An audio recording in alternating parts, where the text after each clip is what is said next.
मैं ब्राह्मण को भी उस कसौटी पे ना कस रहा हूँ भैया, बता दीजिए। कोई नहीं जाता सब। मजा लेने जाते हैं, झटके में बच्चा पैदा हो जाता है और फिर बड़ा होकर गरियाता है, कहता है कि तुमने हमारे लिए किया क्या। सीधा एक बात बताया, चादर फादर से इन्फ्लुएंस हो जाते हैं। जो उनके 33 प्रकार के देवी देवता नहीं दे सकते, वो 3 फुट अंदर लेटा आदमी दे देगा। तत्काल दाह संस्कार कर देना चाहिए। जितना बॉडी को रख करके शरीर को, पार्थिव शरीर को रखेंगे, उतना उस आत्मा को कष्ट होगा। अब आप बताइए, जब आप भगवान विष्णु का अर्चन करने चलते हैं तो बढ़िया भगवान विष्णु का प्रतीक चिन्ह मस्तक पे धारण करते हैं, पीत वस्त्र धारण करते हैं, तुलसी की कंठी धारण करते हैं, विष्णु स्वरूप होते हैं। जब आप भगवान शिव, भगवान आशुतोष, पशुपतिनाथ का जब आप अर्चन करने चलते हैं, भगवान विश्वनाथ का, तो भस्म धारण करते हैं, रुद्राक्ष धारण करते हैं, तो शिव स्वरूप हो जाता है। तो आप देखिए, जिस देवता को आप पूजने जा रहे हैं उसके समान आपका स्वरूप हो रहा है। जब आप जाके चादर चढ़ाएंगे तो फिर अरे राम, आजकल लोग बात बात पे मनुवादी मनुस्मृति करते हैं। सत्यता बात यह है कि कलिकाल के लिए मनुस्मृति है ही नहीं जी। मनुस्मृति के अनुसार हम आप एक कदम नहीं चल सकते। हम अपने आप को बड़का भारी पंडित कहें, हम नहीं चल सकते एक कदम। आप हमको इतना सम्मान कर रहे हैं, गुरुजी कर रहे हैं, हम आपकी यह उंगली ले करके उसके नीचे मोमबत्ती लगा रहे हैं, तो थोड़ा सा आप बर्दाश्त करेंगे, कहेंगे गुरुजी मत करिए, आप प्रतिकार करेंगे। लेकिन जब थोड़ा ज्यादा करेंगे तो आप गुरुजी की मर्यादा छोड़ के हमको एक थप्पड़ खींच के मारेंगे। बहुत से लोग अपवाद में पूछते हैं क्या भगवान के घर में कोई चीज है जहाँ तेल का कौड़ा हो, जहाँ पे खौलाया जाता हो, जहाँ काटा जाता हो? नहीं, तत्काल उस योनि में डाला जाएगा। जैसे मान लीजिए आपको तेल में कढ़ाई में खौलाने का आपको दे दिया, तो तत्काल आपका जन्म किसी पतंगे का होगा, तो वो जन्म आपका होगा और आप किसी हलवाई बनिया की दुकान पे लट्टू में मंडराएंगे, जब समोसा तल रहा होगा रजा, उसी में आप गिरेंगे। उस समय वो हलवाई ही यमदूत है। नमस्कार, मेरा नाम है शिवम मिश्रा।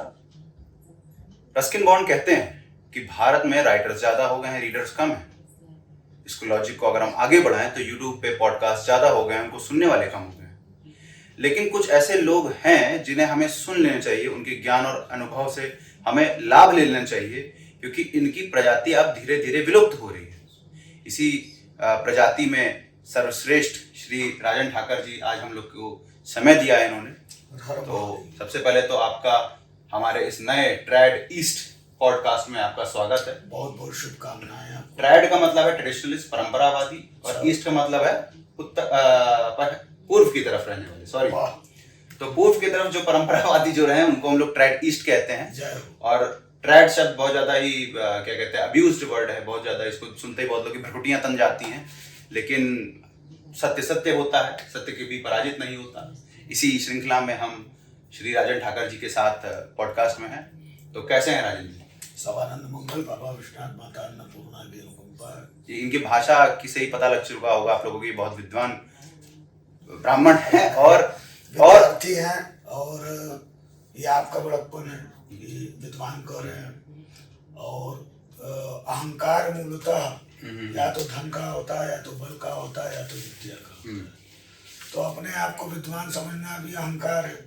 हम तो विद्यार्थी हैं, तो सदैव सीखने के लिए। आपसे पूर्व आपके दादा के बारे में ब्रीफ जान लेते हैं कि वो काशी आए, फिर उसके बाद हमारे दादाजी सन 1890 में गुजरात से काशी आए।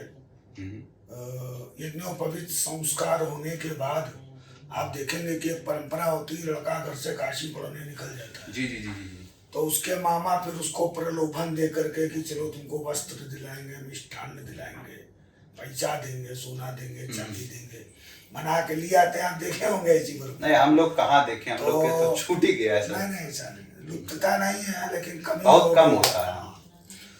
तो हमारे दादाजी को मामा जी मनाने आए तो दादाजी प्रलोभन नहीं किए, वो गायब हो चुके थे सही में काशी के लिए।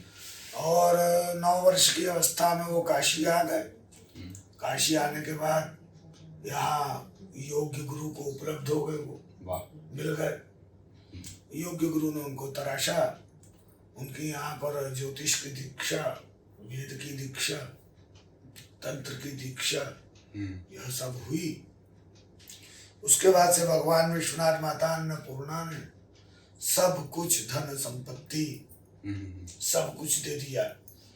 तो फिर वापस जाने का कोई इच्छा भया नहीं। हमारी तीसरी पीढ़ी है, मैं तीसरी पीढ़ी हूँ, मेरे बाद मेरा पुत्र है, चौथी पीढ़ी, और मेरा एक पौत्र भी है, जन्म ले चुका है, वो 5वीं पीढ़ी है। क्या बात है।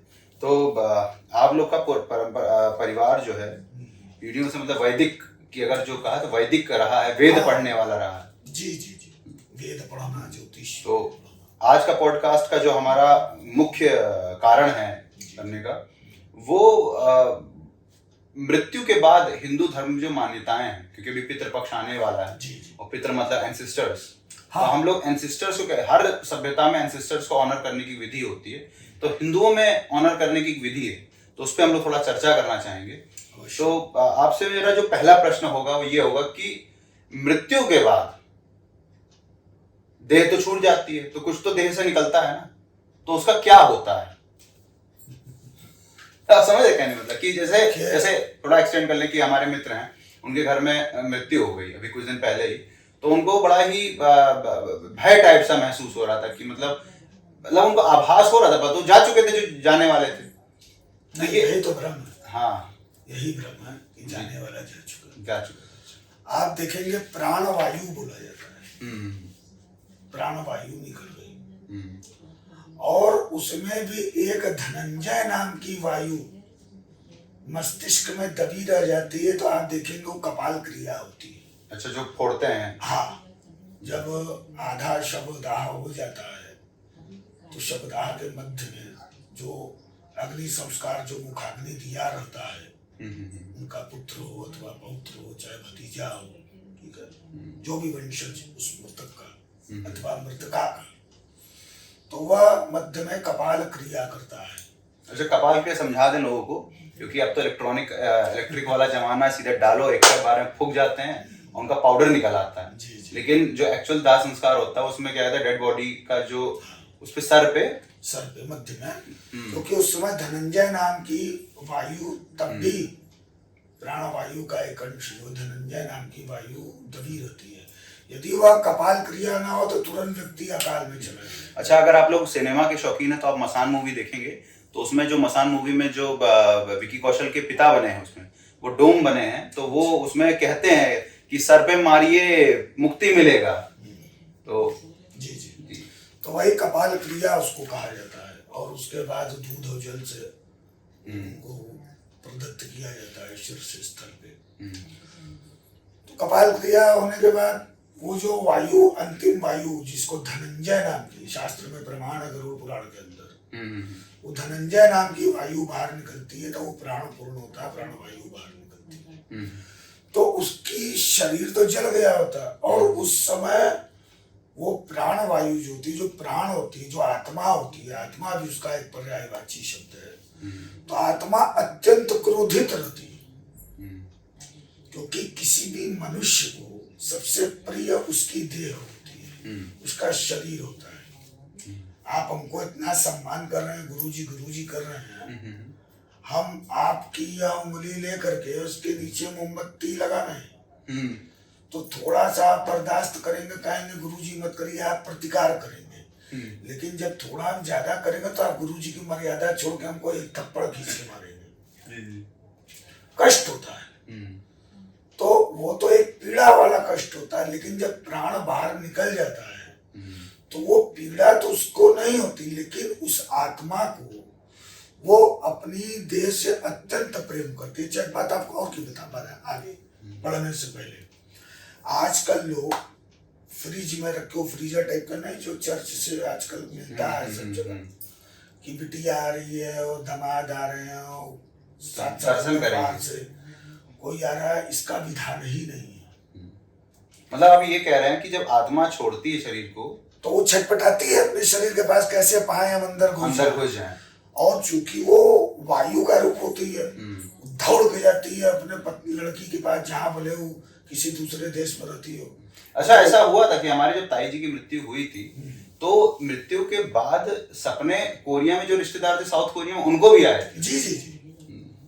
तो वो वायु के माध्यम से, प्रकाश की गति से, प्रकाश की गति तो आप समझ सकते हैं, आप लोग साइंस पढ़े। हाँ, तो प्रकाश की गति से वो जाती है, उसके जो जो अपने प्रिय होते हैं, उसकी बेटी है, उसका बेटा है, तो जाती है और वो कहती भी है, ये देखो तुम्हारी मार हो रही है, तुम्हारे परिवार परिजन में तुम्हारा छोटा भाई है, जो सदस्य वहां व्याकुल रहते हैं उस शरीर के पास, तो वायु कुछ बोलेगी तो आपको तो सुनाई देगा नहीं।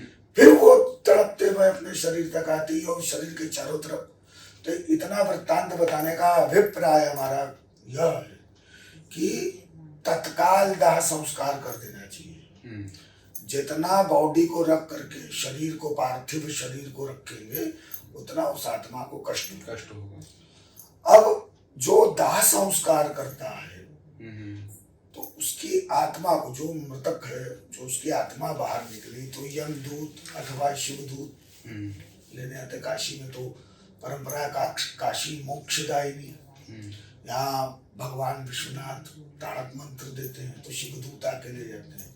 अन्य जगहों के लिए यमदूत आते हैं, तो यमदूत उस आत्मा को यमपाश से बांध के उसको दिखाते हैं कि देखो ये तुम्हारा पुत्र है, ये तुम्हारा, ये देखो सब क्या कर तुम्हारा शरीर वगैरह, मोह माया त्यागो तो चलो। लेकिन वो आत्मा नहीं मानती है। यदि यमपाश से बांध करके न रखे तो उसी जगह घात हो जाए, उसी जगह अटैक हो जाए उस दाह संस्कार करने वाले के ऊपर। अच्छा, मतलब आत्मा इज वेरी, मतलब बहुत टेरिफाइड, गुस्से में रहती है, मेरा शरीर जला क्यों रहा है? वो बहुत क्रोधित होती है। इसीलिए आप देखेंगे पुरानी परंपरा में जो व्यक्ति दाह संस्कार करता है उसको अकेले नहीं छोड़ा जाता। वो सूर्यास्त के बाद नदी के किनारे नहीं जाएगा, कोई न कोई एक दो व्यक्ति उसके साथ रहेंगे। खासकर रात्रि के समय उसके पास कोई वो चाकू खंजर इत्यादि कुछ खुरपी रखी जाती, नहीं तो लोहे की ताली, भुन्नासी पहले कहा जाता रहा, वो रख दिया जाता है सिराने, या लोहे का चक्कू उसके यज्ञोपवीत में। ठीक है, कि वो आत्मा भय का, आपकी बातें सुन के मेरे गूज़बम्स आ रहे हैं। तो वो अटैक न करे। तो जैसा अभी आपने एक चर्चा अपने किसी मित्र की किया, तो वो आत्मा कही जाती है दशगात्र का कर्म जो होता है 10 दिन तक का। दशगात्र मतलब 10 दिन का क्या होता है? हाँ, दशगात्र में मलिन षोडशी होती है। 3 प्रकार की षोडशी होती है। एक मनुष्य के कितने पिंड होते हैं? 16 पिंड मलिन षोडशी के, 16 पिंड मध्यम षोडशी के, और 16 पिंड उत्तम षोडशी के। 16 तिया 48। ठीक, एक सपिंडीकरण उसका पिंड बनता है 49, और एक पिंड वर्षी पे होता है 50 पिंड। और चौवर्षी का ले लेते 51 पिंड एक मृतक के निमित्त होता है। मतलब जब डेड आदमी मरता है तो 51 पिंड उसके निमित्त, वो अंत्येष्टि कर्म में टोटल उसके निमित्त उतने पिंडों का, मतलब 13 दिन के अंदर, 13 दिन के अंदर 51 पिंड, 50 पिंड कहेंगे तो वर्षी पर्यंत का मामला होगा। वर्ष भर 13 दिन के अंदर कितने पिंड बनने चाहिए? 13 दिन के अंदर। अब देखिए यहाँ पे भी भेद है। नहीं, थोड़ा हम एक्सप्लेन कर दें क्योंकि अर्बन ऑडियंस है, उसको पिंड और ये समझ नहीं आ रहा। यहाँ पे भी भेद है। तो आप यदि आप मनुस्मृति का वचन उठावे, नहीं, एक सेकंड आपको रोकना चाहेंगे क्योंकि जो हमारी ऑडियंस है वो काफी अर्बन ऑडियंस होगी। तो आप ये कह रहे हैं कि जो जब आदमी मर जाता है, उसकी डेड बॉडी रहती है, तो उसकी जो 13 दिन का क्रिया होती है उसमें पिंड बनाना पड़ता है 51 पिंड।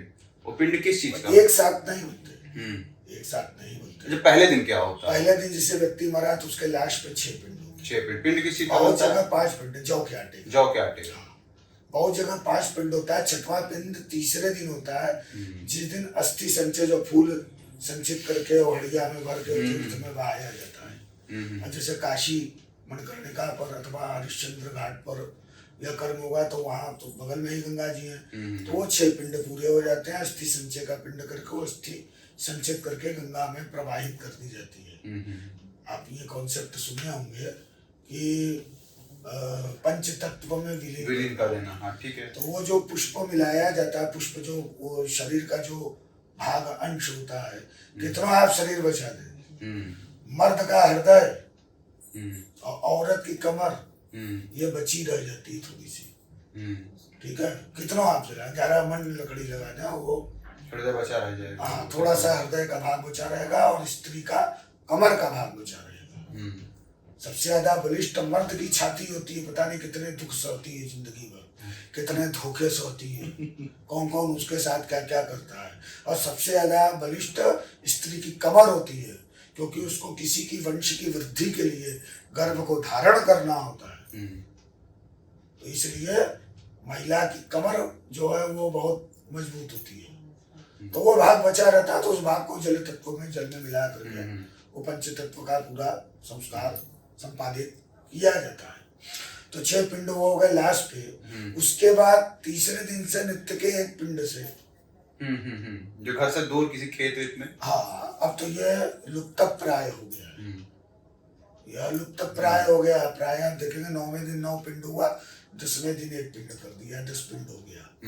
लेकिन विधान उसका तीसरे दिन से है। तीसरे दिन से एक एक पिंड होगा। तो उस पिंड का काम ये है कि प्रत्येक दिन के पिंड से प्रेत के शरीर के एक एक अंग का निर्माण होता है। अच्छा देखिए, ये समझाने वाली बात है कि जब आदमी मर जाता है, उस डेड बॉडी पड़ी होती है, आत्मा बाहर निकल, आत्मा की बॉडी कैसे बनेगी, नई बॉडी। तो जो पिंड दान होता है, जौ के आटे का जो बॉल्स होते हैं, प्रेत का शरीर, जो प्रेत का शरीर यात्रा पे जाता है अपने जीवन में किए हुए कर्म अकर्म के फल को भोगने के। तो नया शरीर जो मिल रहा है वो पिंड दान वो से। प्रेत जो, हाँ, प्रेत को शरीर जो मिलेगा, प्रेत शरीर होता है। प्रेत शरीर जो होता है वो पिंड से ही मिलता है, पिंडदान से मिलता है। और अगर आपने पिंडदान नहीं किया तो प्रेत को शरीर नहीं मिलेगा। नहीं मिलेगा, वही पितृदोष होता है। अच्छा, पहले आत्मा प्रेत बनेगी, प्रेत से फिर वो पितृ में जाकर के मिलेगी। तो अभी वो स्टेज को थोड़ा एक पीछे आते हैं। तो 13 दिन का हो गया कार्यक्रम। नहीं, अभी 13 दिन का। हाँ, अभी तो 10 दिन का। हाँ, फिर 11वें दिन नहीं, एक्चुअली हम लोग अरवन, आप तो 10 दिन तक पहुंचे, हम समझ सकते हैं। दिल्ली में 4 दिन में मुंह में 4 दिन में निपटा हो ऐसा जाता है है कि बहुत सी भ्रांतियां हैं और चौथा कर देते हैं हम लोग नहीं। चौथा तो एक प्रक्रिया है, चौथा जो है प्रक्रिया है। उठावना भी बोलते हैं, कहीं कहीं चौथा बोलते हैं। तो ये कर्मकांड का अंतर एक लोकाचार है। लेकिन आप जिस विषय में बात कर रही हो, तथाकथित कुछ आजकल के समाज नए उत्पन्न हुए हैं, जो कि सनातन धर्म को विकृत करके उसके अंदर से उन परंपराओं को विकृत कर रहे हैं। इसको हम लोग आखिर में हम थोड़ा इसको एक्सप्लेन करेंगे कि हमने बड़ा मतलब ये विवादित विषय हो जाएगा। नहीं विवादित, इसमें बड़ा इंटरेस्टिंग हो जाएगा। लेकिन जो जानने वाली माना कि जैसे 10वां दिन हो गया 10 पिंड, अभी 11वें दिन क्या करेंगे? 11वें दिन वो होती है मध्यम षोडशी। तो मध्यम षोडशी की यदि हम मनुस्मृति का प्रमाण उठाएं, आजकल लोग बात बात पे मनुवादी मनुस्मृति करते हैं, क्षमा चाहेंगे अगर किसी को बुरा लगे। नहीं बुरा नहीं लगेगा, हम लोग वैसे ही बुरे लोग हो चुके हैं। सत्यता बात यह कि कलिकाल के लिए मनुस्मृति है ही नहीं जी। मनुस्मृति के अनुसार हम आप एक कदम नहीं चल सकते। हम अपने आप को बड़का भारी पंडित कहें, हम नहीं चल सकते एक कदम। मनुस्मृति में क्या प्रोसेस है? बहुत बड़ा प्रोसेस है। मतलब जो 13वें दिन सपिंडी करना मनुस्मृति के अनुसार वो 1 वर्ष में होगा। 1 साल तक आदमी दाग का कपड़ा पहन के कौन 1 साल तक बैठा रहेगा? सही बात। इसके पास में कलिकाल में व्यक्ति के पास इन सब कर्मों को करने का समय नहीं रहेगा। सही बात। तो पाराशर स्मृति, पाराशर ऋषि ने इन सब चीजों को देख लिया था। तो बहुत सी चीजें उन्होंने मनुष्य कलिकाल में धर्म का आचरण कर सके, ये बहुत शॉर्ट किया है। और हमारे कुछ समाज वाले उसको भी शॉर्ट कर, मतलब उस पे भी कई चीज, मतलब मनुस्मृति साल भर का था तो उसको स्क्वीज किया पराशर ने 13 दिन में। अब चूंकि हम लोग पास और भी समय, तो हमने उसको 4 दिन में करके और बर्बादी कर दी। मतलब उसको कम नहीं किया, उसको बर्बाद कर दिया, विकृत कर दिया, उस आकृति को विकृति में बदल दिया। तो फिर अब 12वें दिन क्या होगा? तो एकादशा वाले दिन की बात करते हैं। तो एकादशा वाले दिन भी 16 पिंड होते हैं। तो वो 16 पिंड वर्ष भर की यात्रा के पड़ाव के निमित्त होते हैं। तो एकादशा तक की बात हुई। एकादशा है 11वें वाले दिन, एकादशा का करूँ तो हम आपको प्रमाण भी देते हैं, आपको प्रमाण भी देते हैं। ये अब एकादशा वाले दिन बहुत सी जगह आपको एक बात और भी बताएं कि बहुत से श्राद्ध पद्धति में एकादशा का समावेश नहीं है, लेकिन गरुड़ पुराण का वचन है कि श्राद्ध पद्धति में मध्यम षोडशी मतलब एकादशा वाले दिन जो होती है का उल्लेख भी नहीं किया, परंतु गरुड़ पुराण के अनुसार मध्यम षोडशी करना आवश्यक है। शव की विशुद्धि के लिए तथा प्रेतत्व की निवृत्ति के लिए षोडशत्रय मतलब मलिन षोडशी, मध्यम षोडशी तथा उत्तम षोडशी 48 पिंड जैसा हमने आपको बताया था पहले चर्चा हुई, तो श्राद्ध करने चाहिए। षोडशत्रय श्राद्ध से जीव के प्रेतत्व का नाश हो जाता है। इस प्रकार शव विशुद्धि तथा प्रेतत्व निवृत्ति हो जाने के कारण 49 श्राद्धों से पितरों की पंक्ति का सामीप्य प्राप्त हो जाता है, मतलब वो पितरों में मिल जाता है। उत्तम षोडशी के बाद पितृ मिलोनी, जैसा हमने बताया कि जो व्यक्ति मरा उसके पिता दादा परदादा का उनका पिंड दान करके उनका आवाहन करके और उसमें इनको मिला दिया जाता है, इनके पिंड को, ठीक है, तो वो पितृ मिलौनी होती है, सपिंडीकरण जिसको कहते हैं। अतः सपिंडीकरण श्राद्ध में 50वें प्रेत श्राद्ध का मिलन करने से पितृ पंक्ति को प्राप्त हो जाता है। यह गरुड़ पुराण प्रेत खंड का वचन है, लिख लीजिए, काम आएगा आपको। तो मोटा मोटी अभी तक का आपने 11 दिन का बताया। हाँ, मध्यम षोडशी बताया। अब आप तो मध्यम षोडशी में किसका किसका पिंड होता है ये भी समझिए। मध्यम षोडशी में देवताओं के लिए पिंड होता है, 16 ही पिंड होते हैं। तो विष्णु के लिए, शिव के लिए, यम के लिए, सोमराज के लिए, ठीक है, हव्य वाहन के लिए, कव्य वाहन के लिए, काल के लिए, तो कहते हैं ना काल उपस्थित हो गया, तो काल के लिए, रुद्र के लिए, शिव अलग है रुद्र अलग है, अच्छा, हाँ, रुद्र के लिए, पुरुष के लिए, प्रेत के लिए, विष्णु के लिए, ब्रह्मा के लिए, पुनः विष्णु के लिए। विष्णु का कई रूप है, प्रेत भी विष्णु रूप होता है, ठीक है, विष्णु के लिए, शिव के लिए, देखिए वहाँ 8वां पिंड रुद्र के लिए और 14वां पिंड शिव के लिए, 15वां पिंड यम के लिए, यमराज अलग है, यम अलग है, जैसा हमने आपको बताया 14 प्रकार के यम है, ठीक है, और 16वां पिंड त्रिपुरुष के लिए। तो एकादशा वाले दिन 16 पिंड ये देवताओं के लिए है। यम भी देवता आते हैं ना, धर्मराज भी देवता है। अभी एक बार जब 12वां पिंड आप बताएंगे 12वें दिन का, तो उसका हम व्यूअर्स के लिए थोड़ा सिंप्लीफाई करेंगे इसको पूरा। जी जी, अवश्य अवश्य। तो ये 16 पिंड मध्यम षोडशी में होते हैं। मध्यम षोडशी के बाद कहीं कहीं वृषोत्सर्ग, बछड़े को दाग के सांड को दाग के छोड़ना, ऐसा विधान है। मध्यम षोडशी के बाद फिर उत्तम षोडशी का क्रम होता है। मध्यम षोडशी होने के बाद फिर वो प्रेत यात्रा के लिए जाता है, हम उसको यात्रा पे भेजते हैं, जो किए हो उसका भोगो, जो किए उसका भोगो। और उसी उत्तम षोडशी के पहले बैतरणी का उदान होता है। बैतरणी नदी खून, मवाद और नाना प्रकार की गंदगी से भरी भरी एकदम नदी होती है, उसको वो प्रेत को पार करना होता है। बैतरणी तभी पार करने का दंड मिलता है जब कुछ ऐसा पाप कर्म किया। अनेक प्रकार के दंड है, जैसा अभी आप चर्चा चला रहे थे कि कौन सी पिक्चर का नाम ले रहे थे उसमें, तो ये सब जगह है। बहुत से लोग अपवाद में पूछते हैं क्या भगवान के घर में कोई सी जगह है क्या जहाँ तेल का कौड़ा हो, जहाँ पे खौलाया जाता हो, जहाँ काटा जाता हो? नहीं, आपको तत्काल उस योनि में डाला जाएगा। जैसे मान लीजिए आपको तेल में कढ़ाई में खौलाने का आपको दे दिया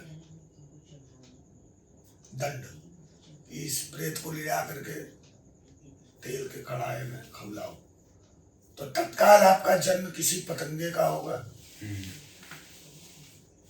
सुनते भी होंगे बरसात में जो बहुत से कीड़े होते हैं बहुत क्षणिक उनकी आयु होती है, तो वो जन्म आपका होगा और आप किसी हलवाई बनिया की दुकान पे लट्टू में मंडराएंगे और जब समोसा तल रहा होगा रजा उसी में आप गिरेंगे।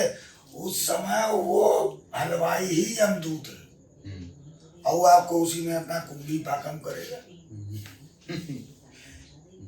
तो ये सब यही ऐसी मृत्यु लोग। तो ये 12 दिन का आपने बताया, तो 11 दिन तक 11 दिन का आपने बताया। तो आतसा वाले दिन जो है वो जो पिंडदान होगा वो वर्ष पर्यंत तक के समय अवधि का होता है, जो कि आप पहले ही कर देंगे। तत्त समय पे उस प्रेत को उसकी क्षुधा पिपासा शांत करने के लिए वो पिंड देता तो है। मोटा मोटी जो अगर हम समझने की कोशिश करें जो आपने पूरा बताया वो ये कि जब कोई मरता है तो डेड बॉडी से आत्मा निकल जाती है। आत्मा जो है प्राणवायु रूप में देख रही होती है ऊपर से, फिर वो तमाम तरह के प्रयोग वो करती है, जतन करती है कि लोगों को पता लगे। लेकिन फिर जब वो उस डेड बॉडी को जलाया जाता है जो भी, तो फिर वो छटपटाती है, तो उसको यमपाश बांधते हैं और फिर उसके बाद जो उसमें 12 दिन का जो क्रम होता है, 13 दिन का क्रम होता है, उसकी उस डेड बॉडी की जो आत्मा है उसकी एक एक बॉडी पार्ट्स बनते हैं ताकि 10 दिन के पिंड, ताकि वो आगे की यात्रा कर सके। आगे की यात्रा वो करेगी, क्या कहते हैं, आपका यमदूत उसको लेके जाएंगे, तमाम उसको बैतरणी आदि उसको पाप पुण्य का लेखा जोखा होगा उसमें। ये आपने बताया।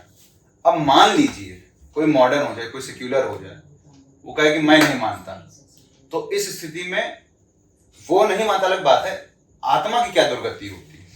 आत्मा प्रेत को प्राप्त होती है, वो वायु रूप में उसके घर में रहती है, नाना प्रकार की पीड़ा देती है, वंश वृद्धि रुक जाती है, घर में जो है क्या नाम से कि आपका राजरोग होने लगते हैं। राजरोग मतलब cancer, AIDS, syphilis, gonorrhoea, typhoid नहीं, टाइफाइड तो इजी है, जो नई असाध्य रोग हो गए। आपस में सामंजस्यता नहीं रहती, लड़ाई झगड़े होते हैं, मतलब जो हाँ कोई बरकत नहीं रहती, घर में कमाएंगे खूब बचेगा कुछ नहीं, बच्चे नशेड़ी हो जाएंगे, चरित्रहीन हो जाएंगे। तो नाना प्रकार के, मतलब आज की डेट में चूंकि ज्योतिष हमारा विषय है और मैं अपना अनुभव आपको बता रहा हूँ मान्यवर कि 80% जन्म पत्रियों में पितृदोष दिखता है। मतलब जो आदमी 13 दिन का जो क्रिया है वो नहीं करता, सही तरीके से नहीं करेगा तो उसको पितृदोष होगा। मतलब एंसेस्ट्रल जो उसके एंसेस्टर्स हैं वो उसको शापित कर्ज करेंगे और उसके बाद उसके घर में कलह होगी, बेटा बेटी बात नहीं मानेंगे, बेटा चरित्रहीन होगा, स्त्री चरित्रहीन होगी, राजरोग हो जाएगा, संपत्ति हाथ से निकलती रहेंगी, वंश वृद्धि नहीं होगी।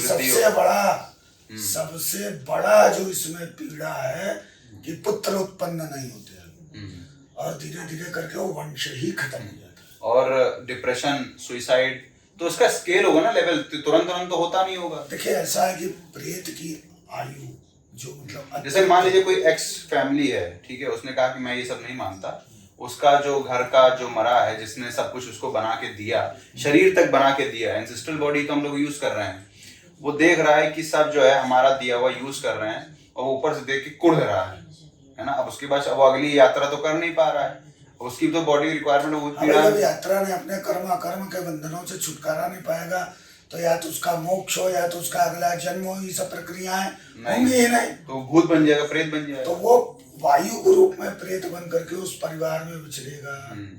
किसी के जिससे उसकी फ्रीक्वेंसी मैच हो जाएगी, उसके शरीर में प्रवेश कर सकता है। एग्जैक्टली यही पॉइंट है कि जो अब प्रायः लोग जो पागलपन कहते हैं वो क्या है? प्रेत बाधा है। तो मतलब ये कि जो प्रेत होता है उसको जाकर के उसके माइंड को कंट्रोल कर लिया उस आत्मा ने, और उसकी दुर्गति कर रहा है, सुसाइडल थॉट्स दे रहा है, ओवरटली सेक्सुअल थॉट्स दे रहा है। जी। तो पितृदोष में एक तो ये हो गया कि जैसे एक हमारे मित्र हैं, मतलब उनका नाम तो ऑब्वियसली नहीं बता सकते, पर उनके घर में ये स्थिति है कि उनको शीशे में अपने दादा परदादा दिखने भी लग गए एक टाइम बाद, और घर में जो कलह, एक से एक उनके घर में व्याभिचारी पैदा हो रहे हैं, कोई मतलब बुद्धि का प्रयोग खत्म हो चुका है। बहुत कठिन होता है भैया, ये सब पितृदोष के लक्षण हैं। और आपको बताएं, जहां तक जनश्रुति गुरुओं के मुख से सुना है, जो आत्मा रूपी प्रेत बन जाता है उसकी अवस्था 10,000 वर्ष की होती है। अच्छा। अब जैसे आपकी अवस्था मान लीजिए 100 साल की है, तो साल 1.5 बरस तो आपको लग जाएगा बकैया बकैया करके खड़े होके मैया मैया चलने में। तो वो प्रेत बनने से जैसे जैसे वो बड़ा होता जाएगा, फिर भी वो समय देता है कि चेत जाओ, फिर भी वो अपनी जिम्मेदारी निभाता है। धीरे धीरे कष्ट शुरू करता है कि कोई कहीं जाए पूछे, उसको अपनी गलती का आभास हो जाए। 10-20 साल 30 साल 50 साल वो देखता है, उसके बाद फिर वो वंश रोकना आरंभ कर देता है। वंश वृद्धि रुक जाएगी, लड़के नहीं होंगे, दिया जलाने वाला कोई नहीं। अच्छा, ये जब स्थितियां पैदा होती तो घर में, जैसे आपने पहले कभी चर्चा हो रही थी तो आपने कुछ बातें बताई थी, बड़ी भयावह थी, जैसे कि आले में विष्ठा मिल जाना। हाँ, ये हम आपको एकदम ये सत्य घटना है, ये सत्य घटना है भैया, ये कोई किंवदंती नहीं है। व्यक्ति के यहाँ अकाल मृत्यु हुई है और उनके यहाँ कोई कार्य नहीं हुआ, यही एक विशेष समाज के द्वारा 3 दिन में करके 4थे दिन हवन करा के निकल गए। 5-7 बरस 10 बरस बीता, उसके बाद टीवी लगी है, गिर गई, टूट गई। सोचे भाई, स्वाभाविकता घर के सामान गिरने लगे, आले में विष्ठा मिलने लगी, आदमी सो के सवेरे उठा, तकिया के नीचे गंधारी क्या है, तकिया हटाया, देखा विष्ठा है। नाना प्रकार के उनके उपद्रव आरंभ हो गए थे। और जैसे आपने जो सिम्टम्स बताए हैं, ये तो मेट्रो में तो अधिकतम हर घरों में दिख रहा है, मतलब ये वाले एक्सट्रीम वाले नहीं, पर पति पत्नी में ना बनना, पति पत्नियों में वैचारिक वो होना। हमने आपसे पूर्व में क्या कहा कि वर्तमान में जो जन्म पत्रिकाओं का अवलोकन विवेचना की जा रही है, उस समय 80% व्यक्ति पितृदोष के कारण ही पीड़ित है। एक बार आप दिमाग में बैठा लीजिए मान्यवर, और आप अनुभव कर लीजिएगा खुद भी। हम आप साधारण मनुष्य होकर के अनुभव कर सकते हैं। जिसके रसोई के पाक निर्माण में स्वाद न हो, आप मान लीजिए उसके यहाँ पितृदोष है। जिसके यहाँ पितृदोष होता है उसके यहाँ देवता हविष्यान्न, हविष्यान्न मतलब आहुति या पूजा में दी गया कोई भोग, दिया गया कोई भी भोग, वो ग्रहण नहीं करते देवता। पहले दंडी स्वामी, हमारे यहाँ काशी की परंपरा थी, दंडी स्वामी बहुत आयत दिखते थे जी जी, और 5 घर से भिक्षाटन करते थे, 5 घर भिक्षा मांगते थे। तो उनको कुछ भी अन्न इत्यादि मिलता था तो वो ग्रहण करते थे, मतलब सूंघते थे। यदि उनको गंध मिल जाती थी, या तो गैया के आगे या कहीं चौतरे में फेंक के चले जाते थे, दोबारा उसके घर कदम नहीं रखते थे भिक्षा लेने के लिए। क्योंकि ये अब तो काफी कॉमर्शलाइजेशन हो गया है। जो हमने देखा है कि मतलब 2011-12 की बात है, 100 की संख्या में दंडी स्वामी विश्वनाथ जी के अंदर घुसते थे। हमने रोते देखा है, मेरे शिव करके ध्यान मग्न देखा है। वो जो विश्वनाथ जी का परिसर उस जमाने में होता था जब हम लोग 12वीं पास कर रहे थे, वैसा अब देखने को नहीं मिलता। मतलब वो ऊर्जा, वो विषय दूसरा है। हाँ, और तो दंडी स्वामी की बात हुई तो हमने कहा बुद्धिजीवी उस विषय को जानते हैं ऐसा क्यों है। उसके ऊपर बात करने से कुछ हमारे मित्र, कुछ हमारे भाई ऐसा सोच सकते हैं कि ये इसको कहीं और लेके जा रहे हैं। हम लोग उसी पॉइंट ये था कि जो दंडी स्वामी अगर देख रहे हैं आप किसी समाज में, तो समाज स्वस्थ है ना, क्योंकि वो अस्वस्थ समाज में तो भिक्षाटन करेंगे नहीं। इसमें एक बात और भी है कि जो नए सन्यासी दिख रहे हैं वो तो ढोंगी है। देखिए, क्षमा चाहेंगे आप सभी और आपके दर्शकों से। कलिकाल में 5 चीजें निषेध है। क्या जी? अश्वालंबम, गवालंबम, सन्यासी, अल्पैत्रिकम, देवरात, सुतोत्पत्ति, कलौपंश विवर्जिता। कलिकाल में 5 चीजें वर्जित हैं। अश्वमेध यज्ञ करना, गोमेध यज्ञ करना, संन्यास लेना, मांस का पिंडदान करना। किसी काल में मांस का पिंडदान होता था, अल्पैत्र बोला जाता था उसको। बड़ा उसका महत्व था। और देवताओं के द्वारा पुत्र की उत्पत्ति करना, जैसा कुंती ने किया था महाभारत काल में, द्वापर में, देवताओं का आवाहन करके उनसे पुत्र को उत्पन्न करना कलिकाल में वर्जित है। देवताओं की कृपा से उनका आशीष मिले और हमको पुत्र हमारे पति से प्राप्त हो, यही कलिकाल का विधान है। ठीक है, देवताओं के द्वारा। अब यहाँ कोई पाठ भेद भी कर दिया है, कुछ लोगों ने अलग ही प्रकार का भाष्य किया है, तो वो भी सम्मिलित कर देते हैं। देवर के द्वारा पुत्र की उत्पत्ति, देवराज सुत उत्पत्ति। पति में यदि किसी प्रकार का सामर्थ्य कम है तो कुल खानदान के किसी अन्य अनुज से जो है वो वंश वृद्धि करा, वो सब निषेध है। तो संन्यास पे आए, ये तो बहुत विषयांतर हो जाएगा, कंट्रोवर्शियल हो जाएगा। नहीं, मेरा जो तो संन्यास तो लीजिए, कब लीजिए? कलिकाल का सबसे उत्तम धर्म है गृहस्थ धर्म।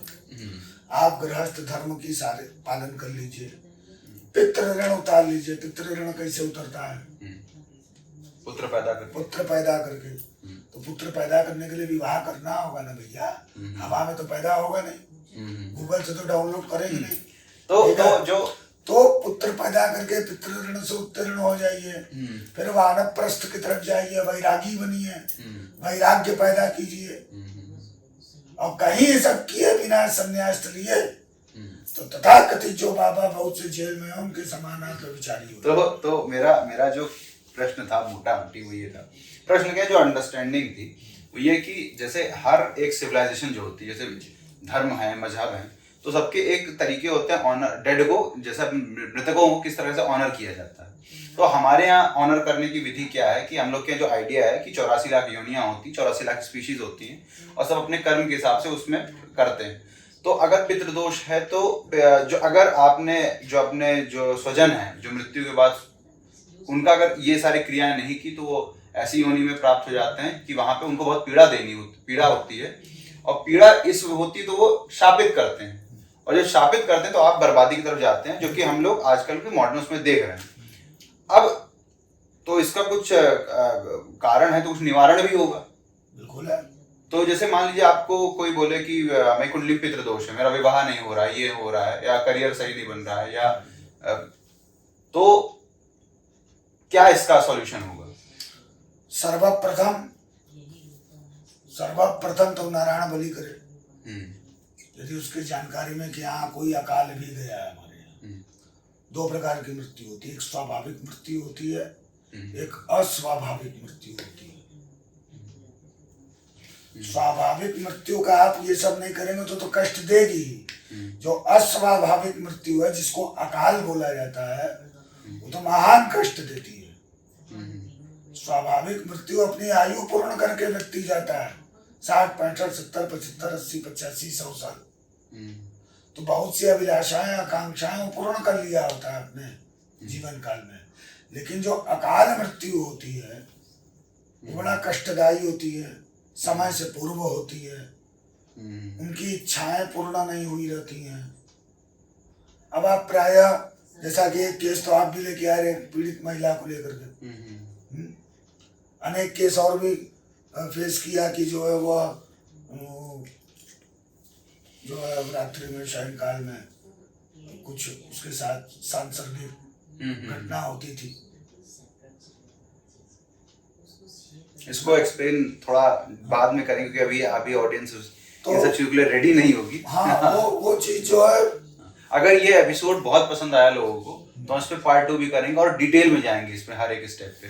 तो भैया है ना, ये तो गोभी, पत्ता गोभी है। वही इसका पत्ता उतारते जाओ। क्योंकि कल आपसे जब बात हो रही थी तो आपने एक बात बताई थी कि जिस प्रकार से आजकल रेप हो रहे हैं, जिस विभत्स और निर्दयता से महिलाओं का जो तिरस्कार किया जा रहा है, ये कोई स्वस्थ माइंड तो कर नहीं सकता। भैया बीमारी है। हाँ, ये पिशाच पैदा हो रहे, वही कर रहे हैं एकदम। ये है ही, नॉर्मल आदमी नहीं कर सकता। भैया अब आप देखिए, एकांत धर्म तो ऐसे हैं जो कि प्रेत को पूजने जाते हैं, डेड बॉडीज। और सर कृष्ण जी ने कहा भी है भगवद गीता में कि जो जिसको पूछता उसी योनि में घुसता है। देवम भूतवा देवं यजेत, हम्म, जिस देवता की आप पूजा करेंगे उसके जैसे आप बनते चले जाएंगे। हम्म। अब बहुत से हमारे हिंदू सनातनी पता नहीं किस लोभ में चले जाते हैं, चादर फादर में। मोइनुद्दीन चिश्ती तो कहाँ नाम किसी नहीं, जगह अभी फेमस है ना। हम किसी जगह को अभी हाजी अली में अक्षय कुमार ने 1 करोड़ रुपए दान कर दिया। हम सीधा एक बात बताएं, चादर फादर से इन्फ्लुएंस हो जाते हैं। जो उनके 33 प्रकार के देवी देवता नहीं दे सकते, वो 3 फुट अंदर लेटा आदमी दे देगा, जिसकी बॉडी सड़ चुका है। तो जब आप ऐसे शक्ति को पूजने जाएंगे तो आपके अंदर क्या आएगा? प्रीति आएगा। अब आप बताइए, जब आप भगवान विष्णु का अर्चन करने चलते हैं तो बढ़िया भगवान विष्णु का प्रतीक चिन्ह मस्तक पे धारण करते हैं, पीत वस्त्र धारण करते हैं, तुलसी की कंठी धारण करते हैं, विष्णु स्वरूप होते हैं। सही बात है। जब आप भगवान शिव, भगवान आशुतोष, पशुपतिनाथ का जब आप अर्चन करने चलते हैं, भगवान विश्वनाथ का, तो भस्म धारण करते हैं, रुद्राक्ष धारण करते हैं, तो शिव स्वरूप हो जाता है। न्यास करने का भी अभिप्राय होता है कि शिव तत्व हमारे अंदर समाये। जब आप शक्ति की उपासना करने जाते हैं तो रक्त वस्त्र धारण करते हैं, लाल बिंदी लगाते हैं, स्त्रियों की तरह, शक्ति की तरह। तो आप देखिए, जिस देवता को आप पूजने जा रहे हैं उसके समान आपका स्वरूप हो रहा है। जब आप जाके चादर चढ़ाएंगे तो फिर अरे राम, डेड बॉडी हो जाएंगे हम लोग। तो अंतर क्या है? आत्मा तो मर गई ना। हाँ। आखिर हम लोग 5 वर्ष की कन्या को, 5 वर्षीय कन्या को देखते हैं तो पाद प्रक्षालन करके उसका चरणामृत लेते हैं नवरात्रि में। आखिर कोई व्यक्ति ऐसा कैसे सोच सकता है उसके प्रति इतने मतलब कुंठित, मतलब शब्द विभत्स है, विभत्स है। बच्चे क्यूट है, कैसे वो भाव उसको सही बात है। तो ये उसकी मनोविकृति के साथ साथ मनोविकृति है। तो मनोविकृति क्यों है?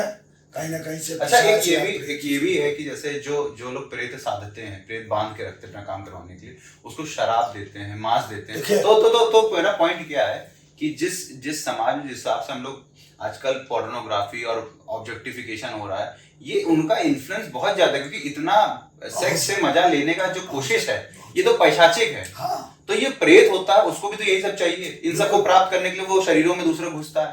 तो सीधा सीधा दिखता है ना कि हम लोग प्रेत आत्म, मतलब क्या बोलते हैं, उस शब्द नहीं आ रहा कि देखिए, ये कलिकाल का प्रभाव है वर्तमान में।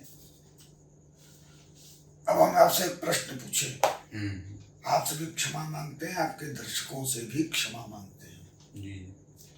हमको आप एक आदमी बताइए जो विवाह के बाद गर्भाधान करने की नियत से जाता हो, या ये सोच के जाता हो कि हमको वंश वृद्धि करने के लिए अपनी भार्या के पास जा रहे हैं, स्त्री के पास जा रहे हैं। जी जी।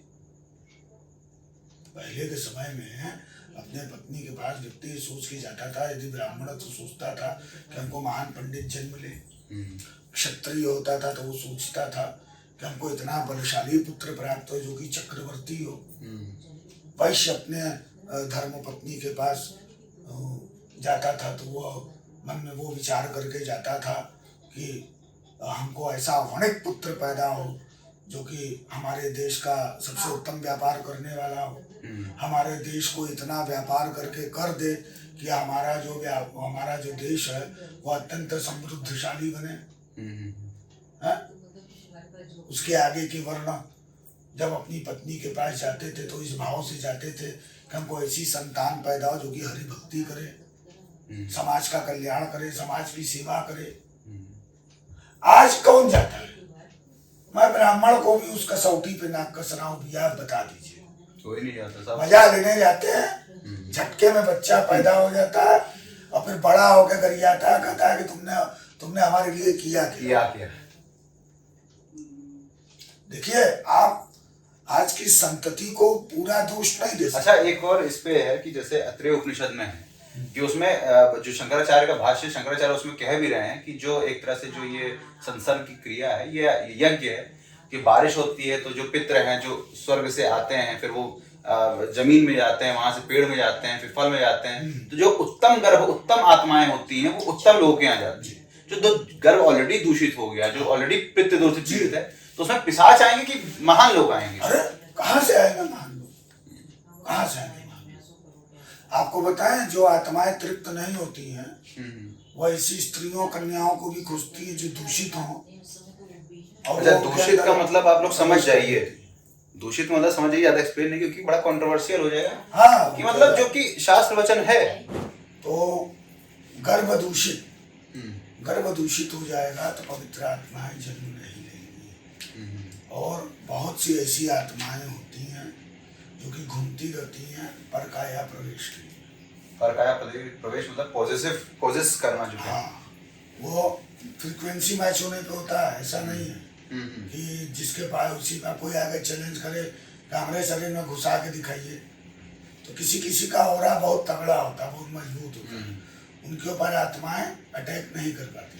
जिनका ऑरा कमजोर होता है, जो मानसिक रूप से निर्बल होते हैं, ठीक है, जिनका मनोबल काफी गिरा रहता है, या उनके साथ भी पूर्व का कोई पितृदोष लगा रहता है, या उसके ऊपर कोई ऐसा तंत्र मंत्र ब्लैक मैजिक जादू किया गया होता है, तंत्र कर्म विचार कर्म भी तो होते हैं, तो किया गया रहता, तो उसके ऊपर भी आत्माएं बहुत जल्दी प्रभावित हो जाती है, उसकी फ्रिक्वेंसी मैच कर जाती है और वो स्त्रियों को, गर्भ को या पुरुष को वो दूषित कर देते हैं। पुरुष के वीर को दूषित करते हैं, स्त्री के रज को दूषित करते हैं, गर्भ को दूषित करते हैं। तो फिर वो सुयोग्य पुत्र या स्वस्थ पुत्र जन्म नहीं लेते, विकृत मानसिकता के जन्म लेते हैं, अपराधी प्रवृत्ति के बनते हैं वो ऐसे पुत्र, ऐसी संतान। अच्छा, एक अगर आप देखें, अगर आप डेटा देखेंगे जेल, देखिए विषयांतर बहुत हो गया, द्वादशा तक की हमारी आपकी बात। हाँ, एक बात हम कंप्लीट करके फिर द्वादशा बात शुरू करते हैं। जैसे अगर अब हम देखें तो एक खास तरह के जो मतलब कह सकते हैं कि धर्म है, मजहब है, उसमें खास तरह की प्रवृत्ति के लोग बड़े पैदा होते हैं। अगर आप जेल रिकॉर्ड देखें, सबसे ज्यादा अपराधी कौन से धर्म से हैं, सबसे ज्यादा हत्या लूट बलात्कार कौन से देश में हो रहा है, क्यों हो रहा है, और सबसे ज्यादा आप देखिए कि जो है, मतलब स्पष्ट नहीं बोलना चाहिए क्यों हो रहा है, तो स्पष्ट पितरों की सद्गति की कोई प्रक्रिया क्या होती है तो बताइए। यहाँ तक कि वहां पे क्या है कि जो अमीर है वो अपने को कहीं और गाड़ रहे हैं और जो गरीब है वो अपने घरों में गाड़ दे रहे हैं, ऐसी भी स्थितियां देखी हैं। 100% उनके यहाँ प्रेत बनते हैं। कहा तो कबीर सुने हर दोई, अभूत का भैया प्रेत है होई। थोड़ा ये एक्चुअल रियल नहीं है, इसको इन्होंने थोड़ा ऑडियंस कंजम्पशन के लिए डाइल्यूट कर दिया है। थोड़ा सा सच्ची देखा जाता है भैया, क्या करिएगा, बड़ी विलक्षणता है। तो द्वादशा पे आप बात कर रहे थे। द्वादशा में उत्तम षोडशी मतलब 12वें दिन की बात कर रहे हैं। 12वें दिन वह प्रेत जो अपनी यात्रा में निकलता है, तो उसको तत्त समय पे वो पिंड प्राप्त होते हैं और उत्तम षोडशी उसको बुलाया जाता है। तीसरा चरण 16 पिंड का 48 हो गए, 49वां पिंड वो मृतक का बनता है, ठीक है, 49वां पिंड वो मृतक का बनता है और उनके पितामह का पिंड दान करके और उनका आवाहन करके उसमें मिला दिया जाता है, तो पितर हो जाता है, फिर वो देवतुल्य हो जाता है। उसके बाद फिर शैया दान होती है। अच्छा, कहीं कहीं एक शैया है, कहीं कहीं 2 शैया दान है। एकादशा वाले दिन भी शैया दान है, वो प्रेत शैया है। एकादशा वाले दिन जो प्रेत शैया का दान होता है, उसमें प्रेत अपने अपने पड़ाव पे पहुंच के 11.5 महीने तक उसी पे आराम करता है। उसी शैया जो दान करते हैं वो प्रायः महापात्र को दी जाती है।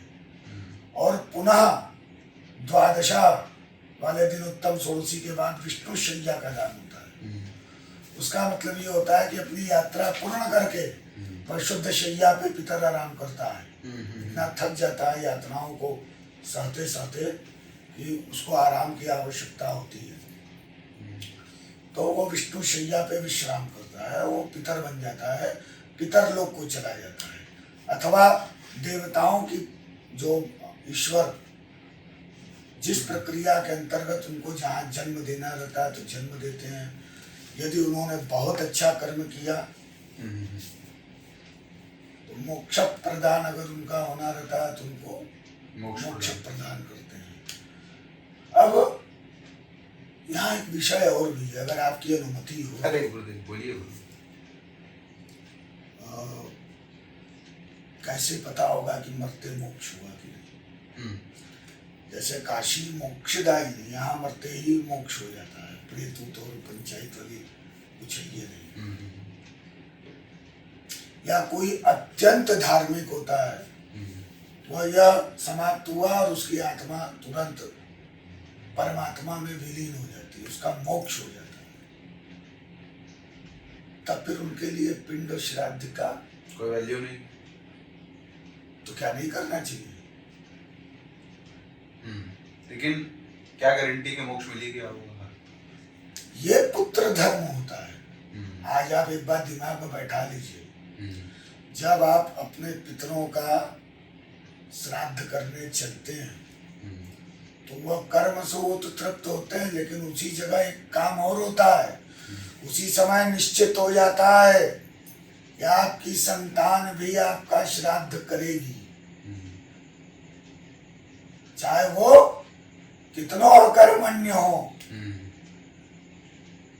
और यदि आपने इसमें कोई कोताही किया तो आपकी संतान अगर दिल्ली में कैबिनेट मीटिंग करेगी और आपके श्राद्ध के समय आपके वंश का कोई और व्यक्ति पिंड प्रदान करेगा। ऐसा हुआ है, नाम ले लेंगे तो पब्लिक दौड़ा के मारने लगेगी। लेकिन मेरा तो आप ये कहने का अभिप्राय हमारा ये कि आप ये जितने कर्म करते हैं अपने लिए करते हैं, और जिस व्यक्ति का मोक्ष हो जाता है उसको दिया गया सारा पिंड वह सुरक्षित हो जाता है। जब वो श्राद्ध करता मरता है, जब भी अपनी आयु को पूर्ण करके, तब उसको वो पिंड जल सब मिलते हैं। तो टेक्निकली गुरुजी ये कहना चाहते हैं शुद्ध हिंदी में कि अगर आप जो कर्म है वो आप कर रहे हैं अपने पितरों के लिए, तो आने वाली जनरेशन आपके लिए भी वो कर्म करेंगी। हाँ, और आपको मिलेगा। अब हम सोचे हमारे पिताजी बहुत तपस्वी रहे, हमको उनको पिंडदान करने की आवश्यकता नहीं है।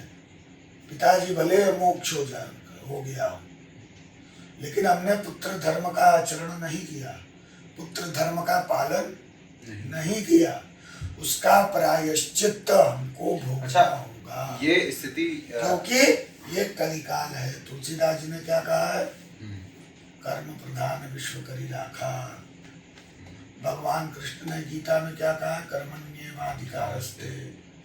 तो हमारा अपने पितरों के प्रति जो कर्तव्य, जो हमारा कर्म है, वो हमें करना ही है। वो हमें ये नहीं देखना उनका मोक्ष हो गया कि नहीं। अच्छा, बड़े सारे धनाढ्य लोग बताते हैं कि उनके पिता ने उनसे कह दिया कि हमें ये सब विश्वास नहीं, आप हमारा 4 ही दिन में कर दीजिएगा, ये लिख के बता रहे हैं हमको। खैर, एक तो ये तो बात है ही है, लेकिन ये पूरा जो हम लोग ने जो एक तरह से पॉडकास्ट जो किया है, उसका मुख्य कारण मेरा जो ये था कि पितृपक्ष आने वाला है। तो पितृपक्ष जो है, और उसमें पितर आ ही गया, तो उसमें क्या कहते हैं, एक नॉर्मल आदमी जो शहर का है, जिसने कभी आज तक ये सब किया नहीं, जो पीड़ित है, जिसके मन में भाव है अपने एंसेस्टर्स के लिए कुछ करने का, क्योंकि देखिए जो पॉइंट है, हर धर्म, एक धर्म दूसरे धर्म से अलग होता है कि वो अपने डेड्स को ऑनर कैसे कर रहा है। तो हिंदुओं में ऑनर करने की एक तरीका है, वो पितृपक्ष के दौरान ऑनर करता है। तो पितृपक्ष के दौरान हम अपने जो मृत्यु, जो अपने पूर्वज हैं, जो प्राप्त हो चुके हैं, उनको कैसे ऑनर करें, और आपकी क्या भूमिका होगी उस देखिए प्रभु, अनुमति हो तो थोड़ा विस्तार। नहीं, बिल्कुल विस्तार में चाहिए। पितरों का कार्य तो रोज करने का हमारा कर्तव्य है। नित्य प्रति पंचबलि का विधान दिया है। पंचबलि मतलब गो बलि, काक बलि, स्वान बलि। अच्छा, ये बता दीजिएगा, बलि का मतलब मारना नहीं है? नहीं वो बलि शब्द का अर्थ होता उपहार। बलि शब्द का अर्थ लोग वध समझते हैं, वध नहीं है। बलि का मतलब होता है उपहार, ठीक है। तो गो बलि, नित्य प्रति हमको गौ को ग्रास निकालना है, श्वान का ग्रास निकालना है, काक का ग्रास। श्वान मतलब कुत्ता, काक मतलब कौआ। तो काक क्या है? पितरों का रूप माना जाता है। कौआ, काक को पितरों का रूप मानते हैं ना। जी जी जी। तो हो गए नित्य का ना, उसके बाद नित्य प्रति संध्या के बाद तर्पण का विधान है। जो व्यक्ति इस कलिकाल में अपनी नित्य दैनिक दिनचर्या उनकी बहुत व्यस्त है और वो रोज नहीं कर पाते, तो उनके लिए विशेष ये पितृपक्ष आश्विन मतलब भाद्रपद शुक्ल पक्ष पूर्णिमा से आश्विन कृष्ण पक्ष अमावस्या पर्यंत 16 दिन का ये एक महालय होता है। जैसे आप देखिएगा वर्ष भर बहुत से महीने अलग अलग देवताओं के होते हैं। जैसे श्रावण मास शंकर जी का है, भाद्रपद गणेश का कहा जाता है।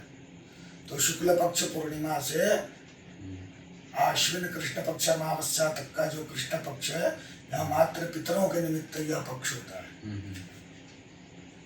तो इस पितृपक्ष में वह श्राद्ध करें, तर्पण करें।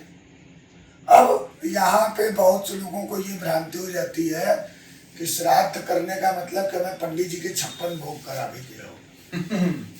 एक तो ये भी है ना कि पंडितों ने इसको बना दिया ताकि उन्हें 56 भोग मिल जाए। हाँ, नहीं देखिए एक बात बता दें भैया, निंदक नियरे राखिए आंगन टूटी छपा।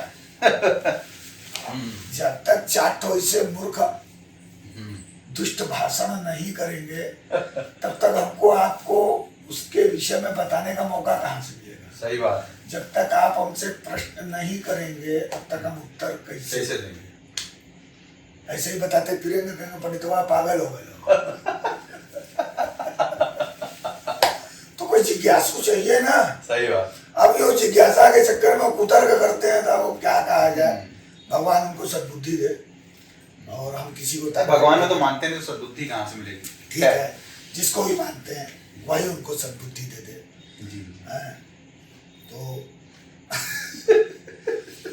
देखिए श्राद्ध शब्द अंतर हो जाएगा। श्राद्ध शब्द जो बना ये श्रद्धा से बना। जी। ठीक है, तो आप अपनी शक्ति सामर्थ्य के अनुसार, शास्त्र आपका हाथ पर बांध के नहीं कहता कि घरे का सोना बेचा और 12 ब्राह्मण किया बा। आपके अंदर सामर्थ्यवान है, तब अगर आप कोताही किए तब आप दंड के अधिकारी हो जाएंगे।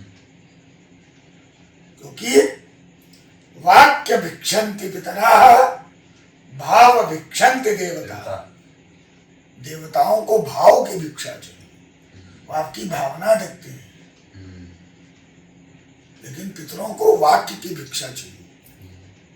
आपके पास ऐसे तो नियमतः नित्य प्रति एक ब्राह्मण को भोजन कराएं, नित्य प्रति संध्या के बाद तर्पण करें। अब इतना सामर्थ्य नहीं है, जिंदगी बहुत व्यस्त है। पत्नी बेचारी अलग नौकरी करती है, पति अलग नौकरी करते हैं, उनके खुद के बच्चे आया पे पल रहे हो, बाप को कहाँ पालेंगे 15 दिन।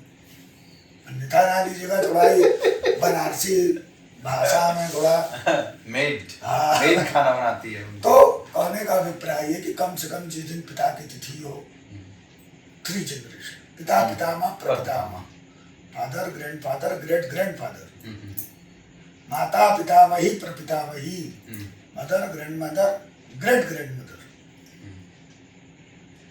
ये इनका करें। तो जिस दिन पिता की तिथि हो उस दिन कम से कम 3 ब्राह्मण जोड़ा,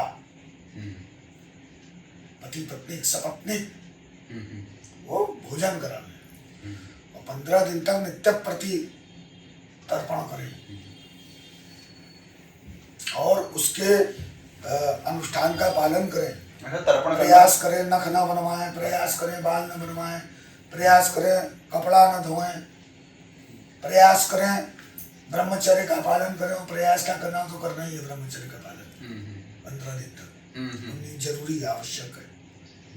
ठीक है, तो यह सब नियम पूर्वक श्राद्ध संपादित करें। मान लीजिए 3 ब्राह्मण 3 गुना 6 प्राणी को खिलाने का नहीं है सामर्थ्य, तो 1 ब्राह्मण से भोजन करें,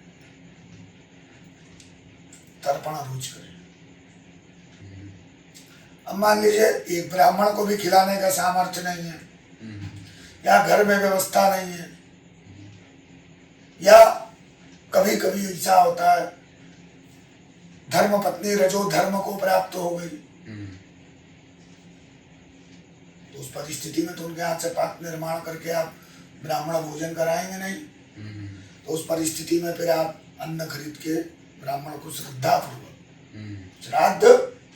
पूर्वक करना है, कोरम पूरा नहीं करना है, फॉर्मेलिटी नहीं करना है। तो श्रद्धा पूर्वक अन्नदान करें, वस्त्र दान करें। उतना भी करने का सामर्थ्य नहीं है तो 5 रुपए का पालक, चौराई, हरा साग लेकर के गौ माता को खिलाएं, उनका चरण स्पर्श करके अपने पितरों से प्रार्थना करें कि हमको इतना सामर्थ्यवान बनाइए कि हम अपने रसोई में, अपने पाकशाला में पाक का निर्माण करके हम आपके निमित्त श्राद्ध संपादित कर सकें।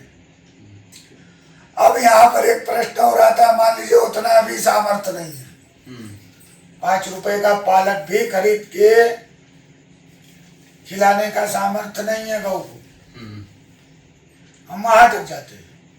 हालांकि आज के समय में इतना कोई गरीब है नहीं, यार आदमी एंड्रॉइड लेके घूम रहा है और 300 रुपये महीने का नेट करा रहा है। अगर 5 रुपए का पालक भी खिलाने का आपके पास सामर्थ्य नहीं है तो दक्षिण दिशा की तरफ दोनों हाथ ऊपर करके अश्रद्धा पूर्वक रोए, रुदन करे, नेत्र से अश्रुधार बहना चाहिए। वहां खड़ा हो रहा बताते, ये प्रभु हमारी सामर्थ्य नहीं है, श्रद्धा में कोई कमी नहीं है। यदि आपके अनुकंपा से हम सामर्थ्यवान बने तो हम निश्चय ही आपका श्राद्ध संपादित करेंगे। हमारे हृदय में बहुत इच्छा है और हमारे पास सामर्थ्य नहीं है। ऐसा करुणा वचन स्मरण करते हुए जिनको जिनको उसने देखा है, माता को देखा है, पिता को देखा है, दादा को देखा है, दादी को देखा है, नाना को देखा है, नानी को देखा है, सबका स्मरण करते हुए रुदन करे तो उस जातक के नेत्र से निकलते हुए जल से वो पितर अमृत के समान भोज्य पदार्थ प्राप्त करते हैं और तृप्त होकर के उसको आशीर्वाद प्रदान करते हैं। इसमें कोई संशय नहीं। हमारा श्राद्ध कर्म बहुत सूक्ष्म है। बहुत से लोग गलत धारणा ले ली है, बहुत सी गलती ब्राह्मणों की है। अपने स्वार्थ में लोगों को गलत रास्ता, धन दोहन के लिए लग जाते हैं तो विमुखता होती है। नहीं, श्राद्ध बहुत सूक्ष्म है, उसको करना चाहिए। आप एक बार के लिए देवता का पूजन नहीं करेंगे चलेगा, अपने जिनसे आप उत्पन्न हुआ है, जिनके रजवीर से आपका जन्म हुआ है, उनका करना चाहिए। ठीक है। तो अब देखिए स्थितियां इतनी दयनीय हो गई भारतीय राज ने, और जो यहाँ का जो आइडियोलॉजिकल अपरेटस है वो इतना दयनीय हो गया है कि जो बेसिक्स हैं हमारे धर्म के वही नहीं सिखाए जाते। कि आप हवन करते हैं, यज्ञ करते हैं देव ऋण चुकाने के लिए, आप वेद पारायण करते हैं ऋषि ऋण चुकाने के लिए, पर जो पितरों के ऋण है वो आप कैसे चुकाएंगे? और कोई धर्म दूसरे धर्म से अलग होता है, वो किस तरह से अपने पूर्वजों को किस तरह से वो ऑनर कर रहा है, ट्रीट कर रहा है, उससे वो धर्म अलग हो जाता है। तो हिंदुओं का जो अपने मृतकों का ऑनर करने का जो तरीका था वही विलोप, जानबूझ के अनजाने में विलोप कर दिया गया है। अब इसको कराने वाले जो वैदिक हैं, ब्राह्मण हैं, वही मिलना बहुत मुश्किल हो गए हैं। बड़ा मतलब देवता की अनुकंपा रही कि मेरी भेंट राजन गुरु से हो गई, और ये 5 साल की उम्र से 7 साल की उम्र से हिंदुओं के पितरों को तर्पण देने की विधि लोगों को बता रहे हैं। तो ये पॉडकास्ट करने का भी ये भी तरीका था कि आप लोगों को लगता है कि आपको अपने पितरों को तृप्त करना है, उनको जल प्रदान करना है, तो आप इनसे कांटेक्ट कर सकते हैं। गुरुजी काफ़ी टेक्स्ट हेवी भी हैं, और बाकी इनके बारे में अगर हमें और मौका मिला तो हम और भी ज़्यादा उस पर डिस्कशन करेंगे, पितृ उस पर डिस्कशन करेंगे, वेद के ऊपर डिस्कशन करेंगे, और आपका तमाम जो धर्म की एस्पेक्ट्स हैं, जो उसकी नुआंसेस हैं, जो बहुत ही महीन चीजें, ज्योतिष के विषय में ज्योतिष मेरी भ्रांति है। हाँ, ज्योतिष के विषय, ज्योतिष इसके विषय में मेरी खुद की इच्छा है हाँ कि आज के समय में जो ज्योतिषी तथा कथित बहुत ही ज्यादा मतलब इसको कमर्शियलाइज कर दिए। ज्योतिष जो है, इस पे कहते हैं वेद नारायण की आंखें, नेत्र हैं, तो उस पे मतलब किसमें मतलब बृहद है ये, काशी ज्ञान का भंडार है। और काशी के जो इसमें बहुत सी जो है अंधश्रद्धा और अंधभक्ति तथा कथित अब तो नए नए जो ज्योतिष आ गए हैं, मतलब खैर वो तो अलग चर्चा है। तो अब कोई क्या कर रहा है भैया, अपने से क्या मतलब, यदि अपने से 4 लोगों को भी अगर सही मार्गदर्शन मिल जाए तो धन्य समझिए, ईश्वर की कृपा प्राप्त। जो धर्म है, अगर हम अपने धर्म के बेसिक्स को ही नहीं फॉलो करेंगे तो चाहे जितना बड़ा टीका लगा लें और जितना चमकीला भगवा गमछा पहन के जय श्री राम कर लें, गुरु सब बात हो गई, बड़ा पान जमाए का इच्छा और पान खाना, पान खिलाना सम्मान का विषय होता है गुरु जी की। इस पे अगर मौका लगा तो इस पे भी पान जमाने की विधि पे भी हम लोग डॉक्यूमेंट्री जैसा बनाएंगे। ये हम लोग का एक छोटा सा एक बात कहना चाहेंगे आपसे भी और आप दर्शकों से भी कि कुछ बातों को बताते हुए भावातिरेक में, भावुकता में किसी भी प्रकार की कोई गलत शब्द निकला हो या कुछ गलत आप लोग को लगा हो तो करबद्ध क्षमा प्रार्थी, क्षमा।